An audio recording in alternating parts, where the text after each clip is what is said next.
Welcome to Apartments 101, how to purchase your first or possibly your next apartment building in the next 100 days.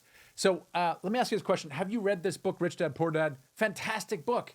Now, most people who read this book think that the best way to invest in real estate is by buying single family rentals or flipping houses. That's what I did, and maybe you did as well. But with flipping houses, it's actually a lot of work. And if you stop buying and fixing houses, you stop making money. Well, it's not passive income. Now, what about rentals? Problem with rentals is that if you do the math, which you may have done, you'd have to own 10, 20, even 50 houses to earn a meaningful income. And that's not really scalable. So my biggest challenge when I first started investing in real estate, which was flipping houses, and maybe you go into the same thing, is a matter of scale, right? How do I scale this thing? Now, most people think they can become financially free by investing in single family houses, rentals, or flips. But if you want to scale, you shouldn't invest in real estate the way most people do. You have to invest in the right real estate in the right way. And that right real estate to invest in is apartment buildings. And we're going to talk about here on this call next hour or so. I'm going to show you how to do that, how to actually scale your portfolio by purchasing your first apartment building in the next 180 days so you can become financially free in the next 1 to 2 years. Now, I know this is a big promise, but we've done it for hundreds of people from all walks of life. And I know that what I'm going to share with you today is going to work for you as well. Now, here's what we're going to cover here today in the next several minutes or so with each other. Why apartments are the only way to become financially free with real estate, not single family rentals or flips.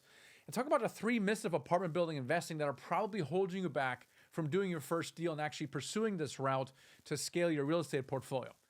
We're going to talk about the 4 pillars of deal maker success, the real how behind doing your first deal. And then we're going to talk about how you can do a bigger deal faster, and how to leverage the 3 Freedom Accelerators so you can actually do your first apartment building deal by raising capital in the next 6 months. Now, if we haven't met before, my name is Michael Blank. I'm the host of the Financial Freedom with Real Estate Investing podcast, also the author of the best-selling book by the same name, same cover even. It's on Amazon. Check it out as well. And not only do we teach what we do, but we also do that thing. Our investment company is called Nighthawk Equity. I have about $300 million worth of real estate. Now, you might be wondering, Michael, well, that's impressive, but if you're such a great investor, why are you teaching people? Now, it's true that it's easier and more profitable to buy a $20 million building than teaching others how to do it.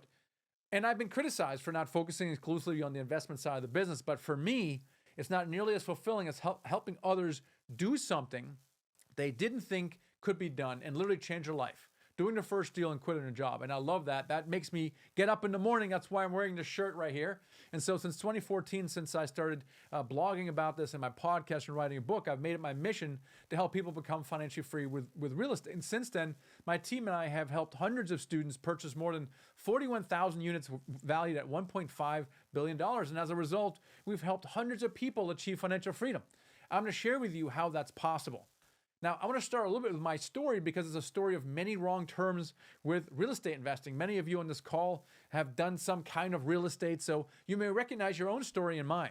But most importantly, what I want to do through my story is I want to spare you from years of frustration, lost time, and money so you can get to financial freedom as quickly as possible. So to start my journey, maybe yours goes as well. You start with this daggone purple book. Great book, right? Well, in my case, it ruined my life. Like, it made me quit my job and then lose everything. So real quick, in a nutshell, I have a software background. I'm highly educated. I'm a former software engineer. And I joined a company called Web Methods in the late 90s. And it was in the right place, the right time. I was one of the early employees there. That company went public 3 years later in March of 2000, one of the biggest software IPOs up to that point in history, and put a bunch of money in my pocket. And it was fantastic. Then I read Rich Dad, Poor Dad in 2004, and it threw me for a loop, because I realized it doesn't matter how much money I had in the bank or my savings, it didn't matter how much passive income I had, and I didn't had very little. And so after some hemming and hawing, I decided to quit my job. And I decided to learn how money works. I took all these classes. I took a commercial real estate class. I traded stocks and options for about 18 months. I flipped a couple of houses, had a little mentor to do that. I had a rental, but my big idea was to get into restaurant business. Okay, long story, I'll save that for another day, but the upshot of this, I went all in. I bought a 10-unit franchise, and I took all of my IPO money, went in, I hired a guy to run it all. It went really good for a couple of years until the recession hit. And then things no longer started going well. In fact, I stopped making money. I had to fire the guy because I couldn't afford him. I had to run the restaurants. While this is going on, I was like, man, I got to do something for income. because I was losing money every single month. I'm exhausting my cash reserves. Now I exhausted my cash reserves, so I need something income. So I decided, because I flipped a couple houses back in 2006 and 7, to actually start doing it on a bigger scale. And I basically tried to claw my way out with flipping, and that's what I did. So I flipped a couple houses in 2006, but in 2009, I just started to scale that. So I was borrowing money from hard money lenders, private individuals, and then over the next several years, flipped about 3 dozen houses. So I'm losing money on the restaurants, making money in the house flips and chunks, and breaking even while working 80 hours a week. Like, I created my own entrepreneurial rat race, and I just couldn't get out of it. So flipping houses, what I realized after 3 years, is that flipping houses wasn't very passive. That's a ton of work. If I'm not buying, fixing, or selling houses, I wasn't making money. That wasn't really passive income. So I had a big idea. This is me having a big idea. Hey, instead of flipping houses, why not keep them and build a rental portfolio? Maybe you come to the same conclusion. This way I could build passive income from the cash flow of these rental units. But if you do the math, and maybe you've done it, you want $10,000 per month in passive income. And let's say I can get each rental property cash flow $200, which is a lot. Back then, is say I would need 50 rentals if I could do that. The probability of that happening is not very high. It just took me 3 years to flip 3 dozen houses. It would take me 5 years to build up a portfolio. But then who's going to manage it? How am I going to finance it? The whole thing seemed like a nightmare. And so to me, my biggest problem, my biggest gripe with single-family house investing is I couldn't figure out how to scale. And I was kind of angry about this with Rich Dad because it wasn't clear to me, right? How do I scale my flips, right? How do I 10x my flips? What about my rentals? How do I build up a portfolio of 50 houses? The whole thing seemed like a nightmare. So this whole thing of single-family investing as a path of financial freedom, what Rich Dad talks about, though he wasn't specific about it, apparently was broken, fundamentally broken. What to do? I then discovered the answer a bit by accident. In 2011, one of my wholesalers contacted me and brought me this building. It was a 12-unit building in Washington, D.C. He had on a contract. He wanted to sell me the contract. And I remember my commercial real estate seminar, dusted off my old analysis spreadsheet and started looking into this deal. And I was like, I'll take a crack at it, and it was quite a bit of effort at the time to raise money from 5 people, and we bought this building. Now, this deal was a nightmare. I immediately regretted getting into it. I'll talk about that in a bit, but I had issues with one of my tenants. It's called a professional tenant. I had problems with the housing authorities, and my property manager couldn't deal with it, so I nearly ran out of money in this thing. But then after 18 months, I finally calmed things down and started lost some interest in it, right? As I'm flipping houses, much more exciting. And then this thing just started sending me mailbox money every month, $1,500 a month. And then finally, after like the 3rd month, I'm like, my goodness, you know what? I need to do less of this and more of that, right? And that's kind of when I started to flip my strategy.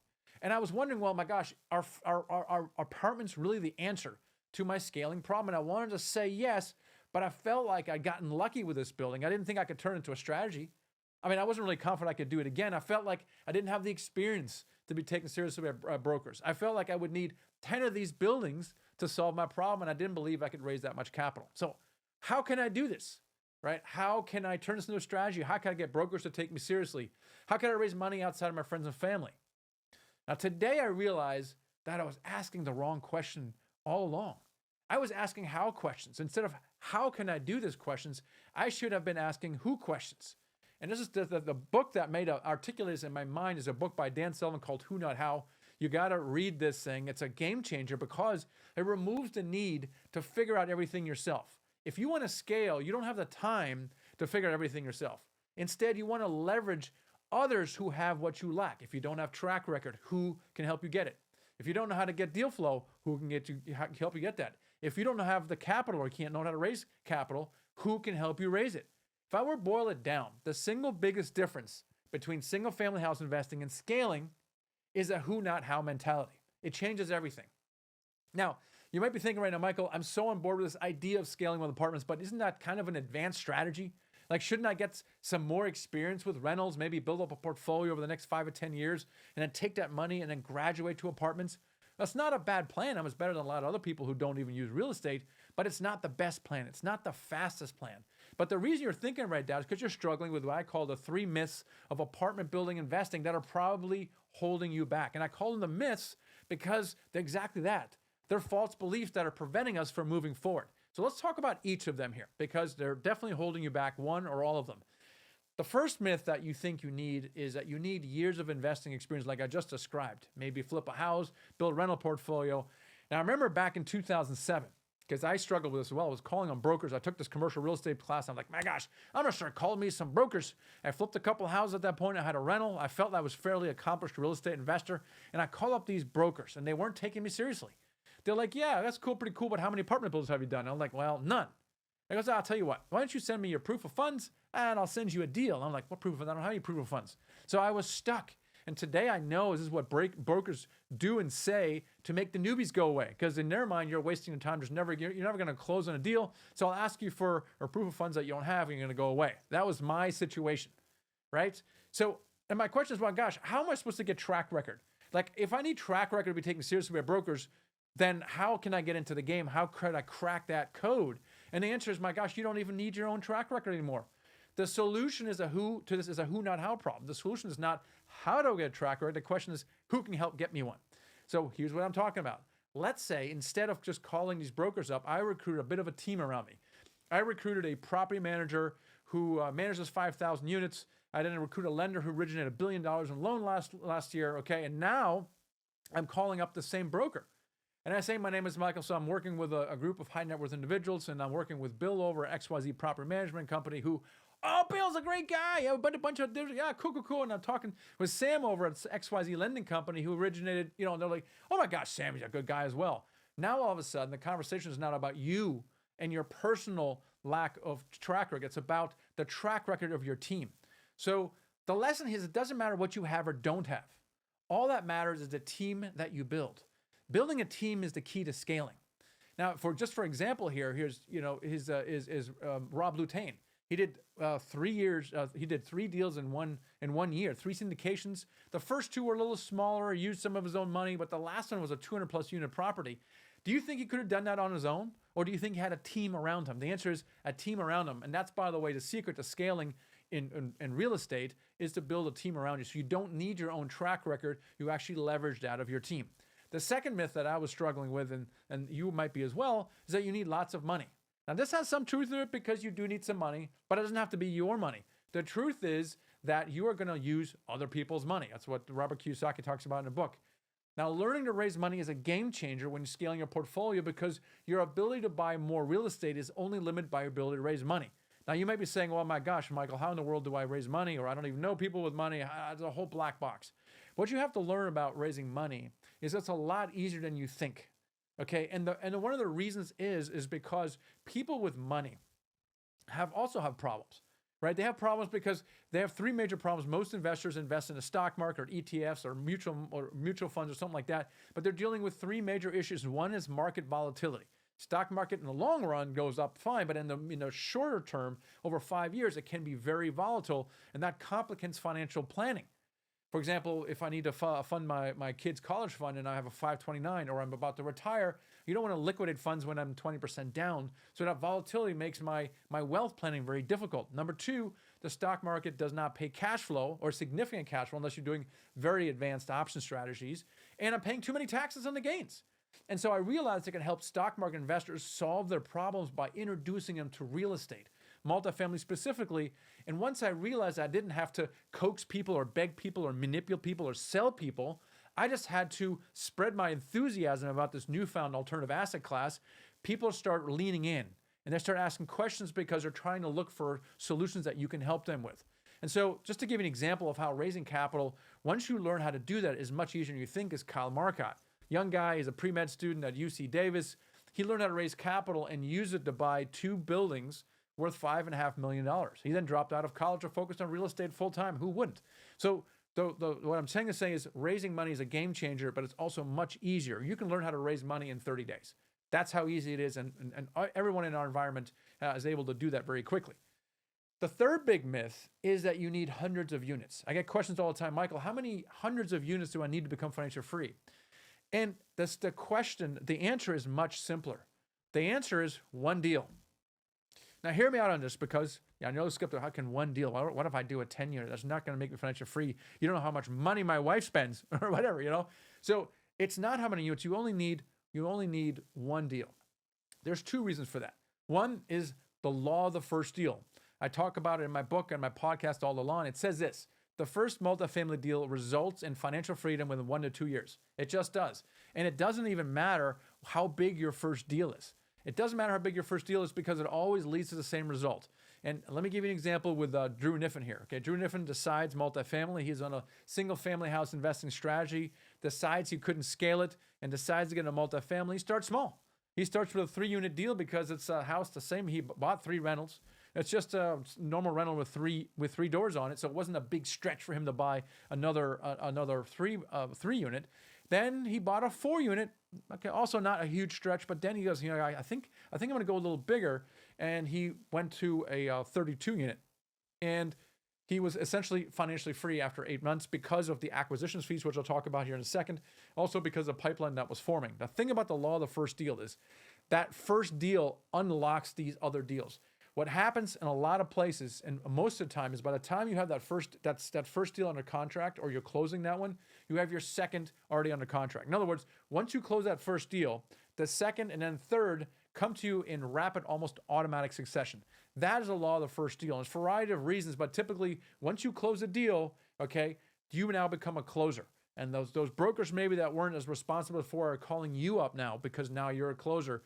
Investors who maybe on the sidelines saw you close a deal and maybe missed it and want to get on the next one. So what happens is it really unlocks this unbelievable deal flow. And this is why just getting your first deal done unlocks the second and the third and the fourth. And this is why it's such a powerful vehicle. The second reason you only need one deal, I hinted at it here, is this thing called acquisition fees. Now, did you know that you can charge a 3% of the purchase price at closing as a fee for putting a deal together? And this is a very powerful component you don't get in rentals, you don't get in short-term rentals, you don't get in fix and flips, really no single-family house strategy. This is where multifamily is different. Let me give you an example so you know what I'm talking about here. So let's say you find a deal. You find a $4 million deal, like, it's a bit big for me. Maybe I can raise $100,000, I'm not sure. Okay, but then we'll get to that in a second. Back to building your team, you actually joint venture and partner with what we call a capital raiser, someone who has access to capital. I'll talk about it in a second, put a pin in it, okay? But you're going to find a $4 million deal and guarantee you someone's out there with $1 million they can bring to the deal. You guys partner on it, and now you close on this $4 million deal. Now, on $4 million, 3% of that is $120,000 on a single deal. Acquisition fee at closing. That's wild. Now, of course, each of you split that. Now, each of you get $60,000, but that's why so many people can quit their job after their first deal because of the acquisition fee. So the truth is, you don't have to worry yourself about how many units you need. You just have to focus on one deal. And this reduces the problem of financial freedom to just one thing. The Gary Keller one thing is just one deal. Don't worry about how many units you need. It just focus on that deal, and it doesn't even matter what size you start with, right? Now, obviously, I would push you to push your comfort zone to get something bigger, but it doesn't really matter, like you saw with Drew. Even if you start with a duplex or triplex, those units are going to get progressively larger every time you do a transaction. And so what I'm telling you right now is there's these 5 truths of scaling with real estate. If you really want to scale with real estate, here are the 5 truths. You can't scale single-family houses to become financially free. You can't scale flips or rentals. Number 2, apartments are the only way to scale and become financially free. You don't need your own track record to get started in apartment building. You don't need your own experience. If you have it, it's very useful, but you borrow that track record from others by building your team. You don't need your own money to buy apartments, so you're going to learn to raise it. And you only need to focus on doing one deal to become financially free with real estate, okay? So the question you might be wondering, Michael, I see now why the only way to scale real estate investing, so I can quit my job is with apartments, and I should focus on doing my first deal. But how do I do that? How do I get started?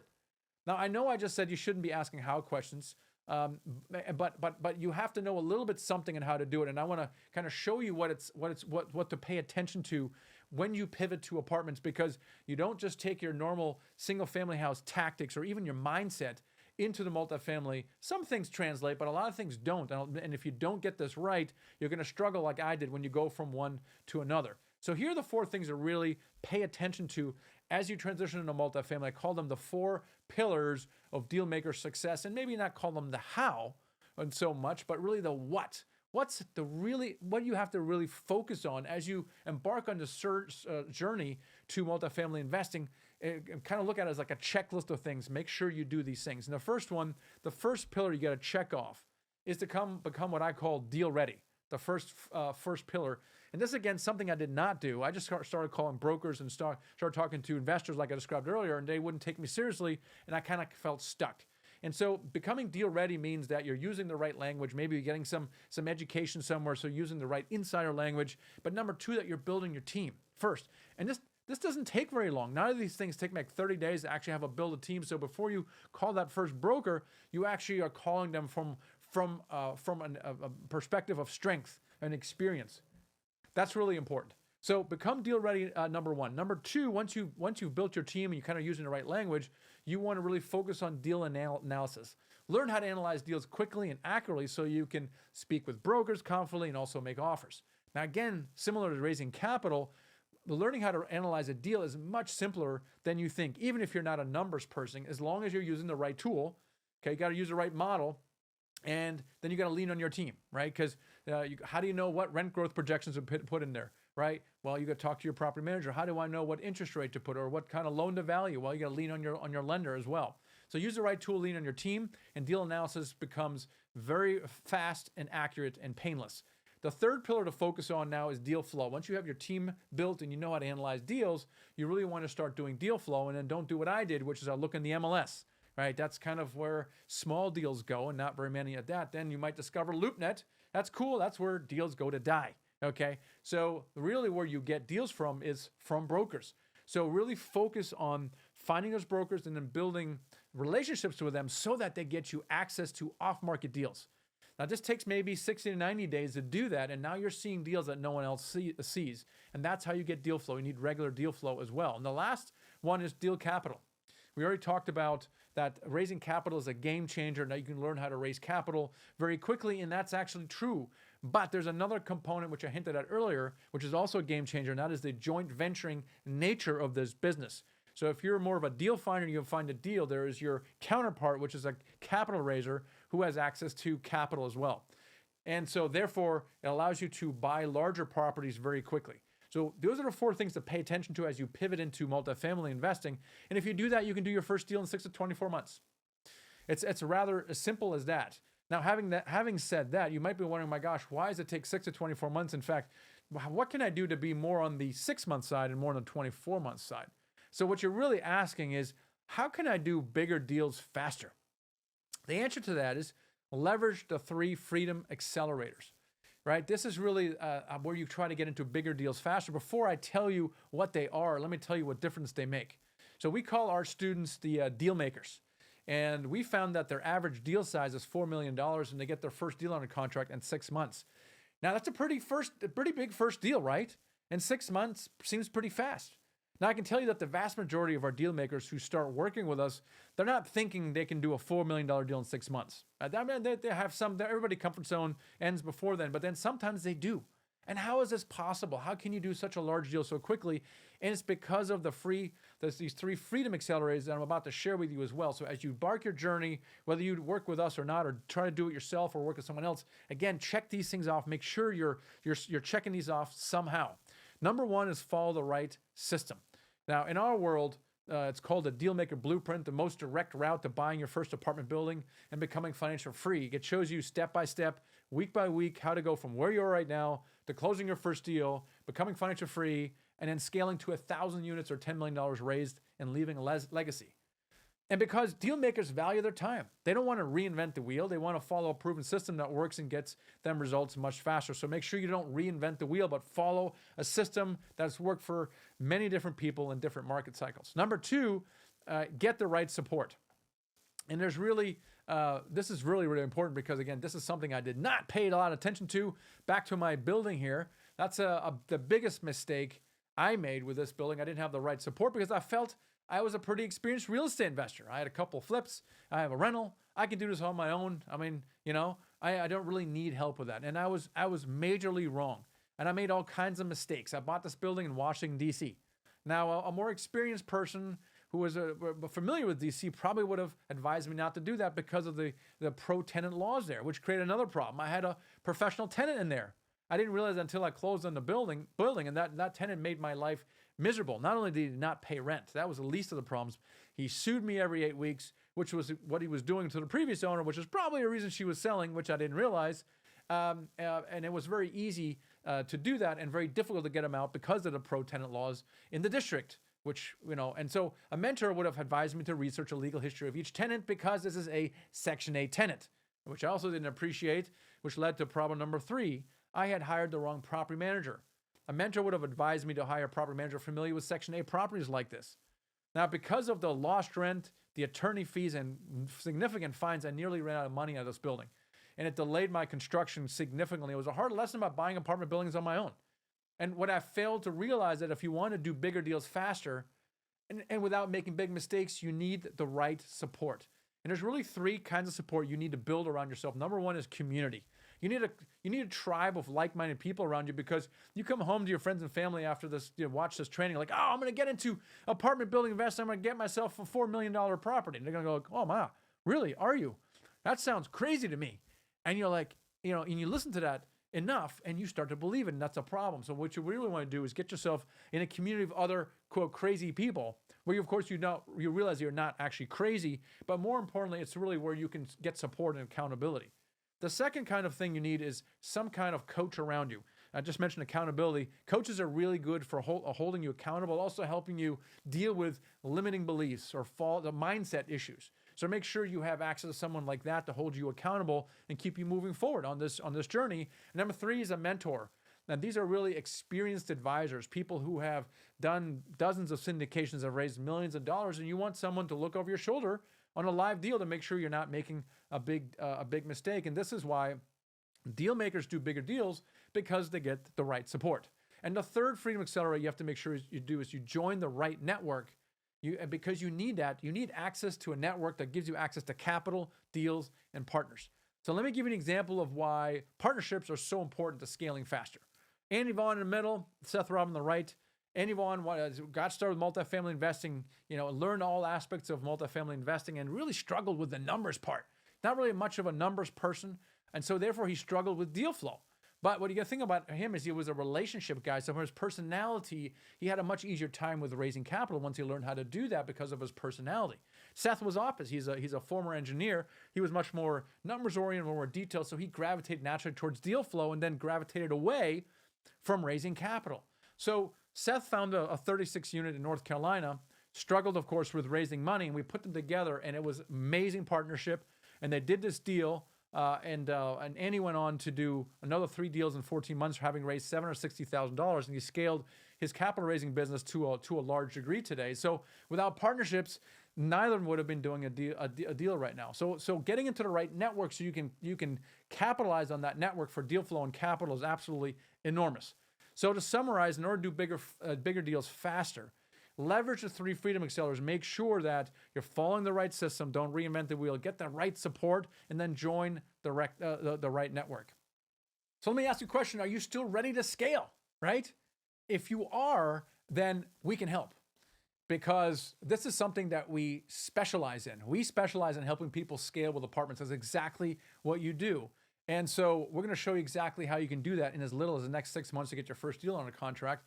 And there's a lot of things that are different about us. One of them is that we actually guarantee results. We, in writing, will guarantee that you will close your first deal in the first 12 months, or we'll continue working with you until you do. We're the only training company that does that. And we can do that because we have a repeatable blueprint that has worked for so many different people.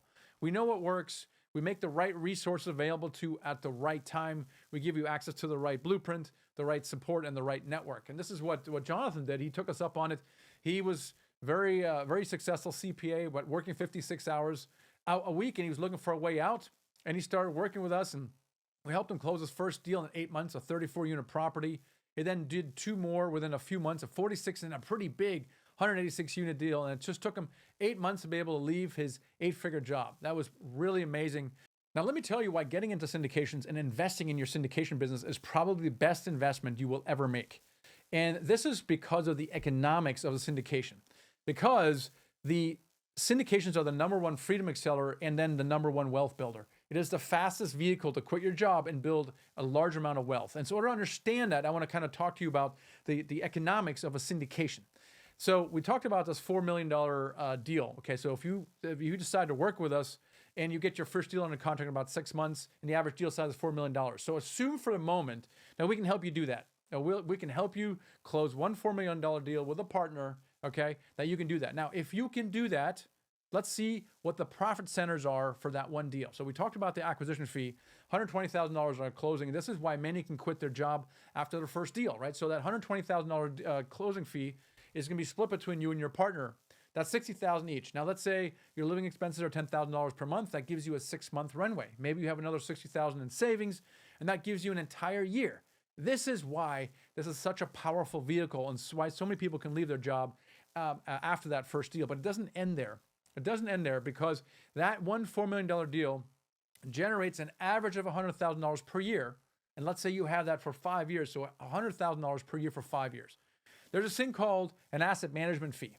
Typically for a deal like that, it's going to be about $12,000, a fee that's paid out of the cash flow to you for managing or asset managing the building. You can have a property manager manage that building for you, but you have to manage the manager. So that's a fee for doing that. Then there's cash flow, about $200,000 over 5 years. In the beginning, it's going to be lower, and it's going to get higher as you renovate units, raise the rents a little bit. But overall, it's $200,000 divided by 5 years is about $40,000 per year in cash flow.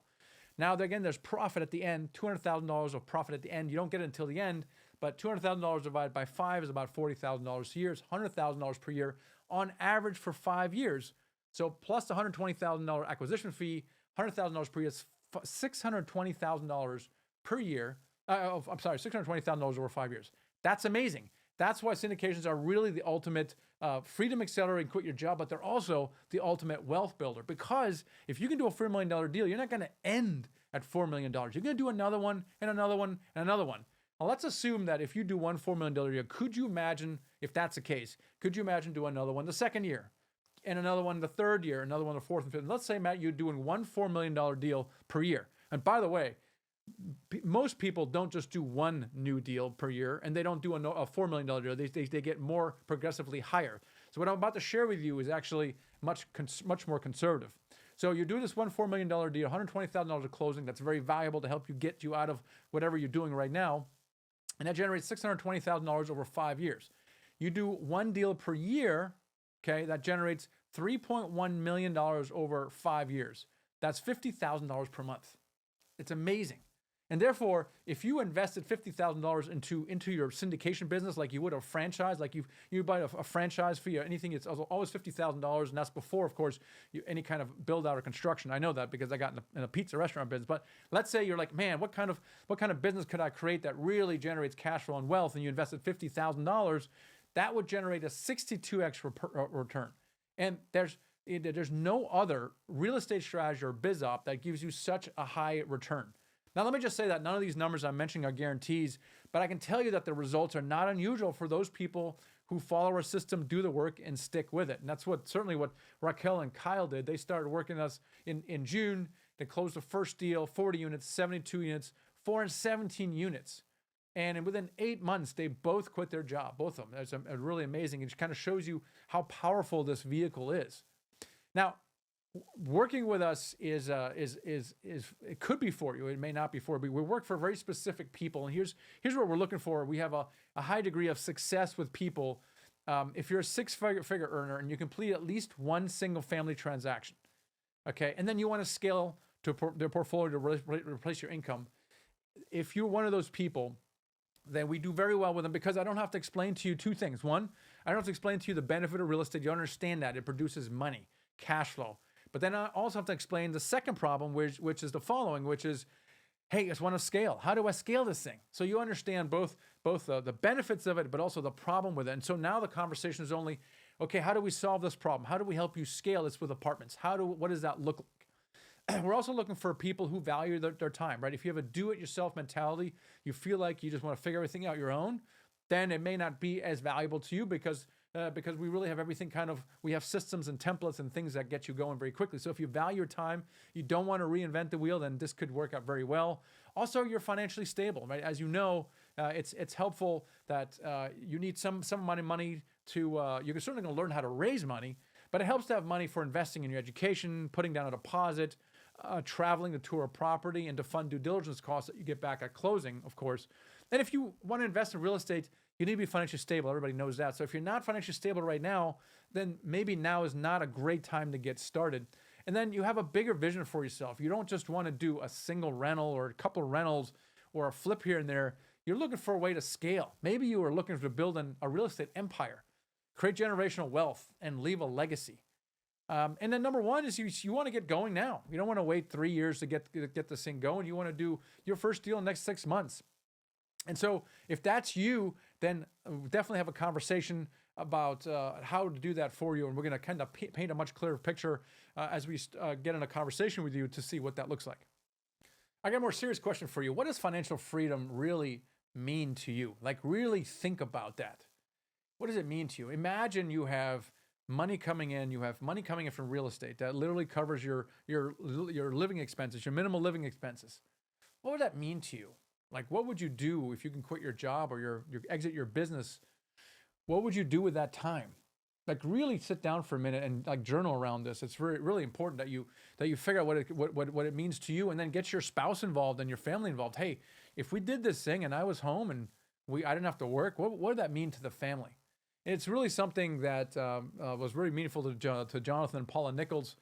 Real quick, it took them 17 months to get both of them out of whatever they were doing during the day into getting into multifamily. But more importantly, they're actually now a mentor that helping other people do their first deal. But you talk to them, and financial freedom means different things to different people.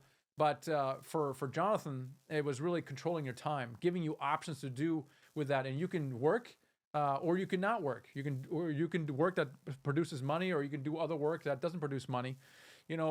Security, financial security, and then that time to be able to pursue different interests. Like, for example, Jonathan loves running and triathlons. He's using his time to learn Spanish and to focus more on his relationships, because he was working a lot, and they traveled to Europe for 2 months as well. So that's really what financial freedom meant to them.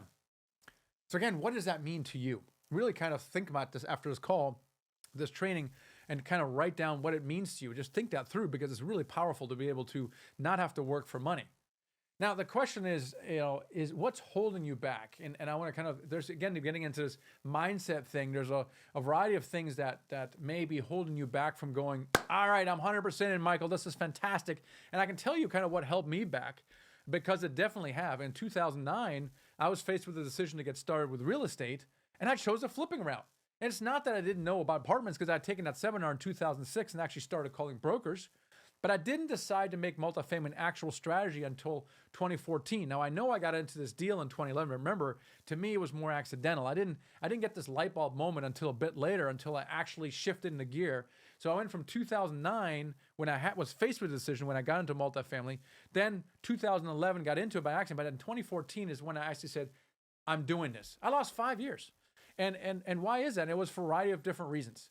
And so let me share with you why many/most investors fail to scale. And I call this because of this stinking thinking, limiting beliefs, things that we tell ourselves that hold us back from living our best lives. So I want to go over some of those common limiting beliefs, because I want to make sure that they're not holding you back either, because they certainly did me. The first one is the market isn't right. I hear this a lot, Michael. Should I wait? Okay. And they want to wait until the market gets better, whatever that means. The problem is that there's no such thing as a perfect market, so they never stop waiting and never take any action. Let me give you an example of the fallacy of trying to time the market. Go back to 2015 or even earlier, all the way to 2020, the market got progressively hotter, and people complained that they couldn't find good deals because the market was too hot, too competitive, multiple offers above asking, non-refundable deposits, and people are like, oh, I'm going to wait till it cools a little bit. Meanwhile, the smart investors are doing deals because they learned how to get off-market deals, like we talked about earlier. The uneducated investor never got in the game and missed out on what happened next. In early 2020, as you know, the market went from hot to very, very cold because COVID hit. Okay, and now people are like, oh no, now is a bad time. No, I'm going to wait till it gets a little better. Okay, but then what happened is it got better, but it got better quietly behind the scenes because the collections went up.